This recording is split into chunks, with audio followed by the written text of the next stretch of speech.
morning mga Zuki! Ito na naman tayo. Magbubukas na naman tayo ng parcel. Tingnan natin kung ano yun. Ito yung kitchen towel. Wow. Yung mga paper towel, mga pampunas ng mga plato, ng mga sala ng mga oil, pag mga nagpipito kayo, pampunas kahit saan.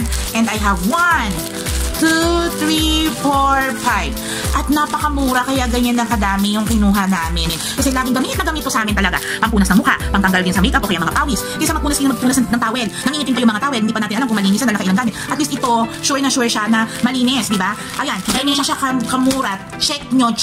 Tingnan mo, kunin mo nga yung nandoon natin, kuha tayo isang sample para makita nyo kung gaano siya kaganda. Dahil yung ginagamit, ang dami-dami na, ayan yung quality niya, ayan. O, di ba? Napapa-play ba to? Basta makapal siya eh. O, parang isang play lang siya pero napakakapal niya. O, ayun, nakita na. O, yun, 2 ply na makapal, kaya magandang quality. Kaya ako sa inyo, guys, mga Zuki, i-check nyo yung basket. Check nyo kung gaano kamura. Mapapa-check out talaga kayo.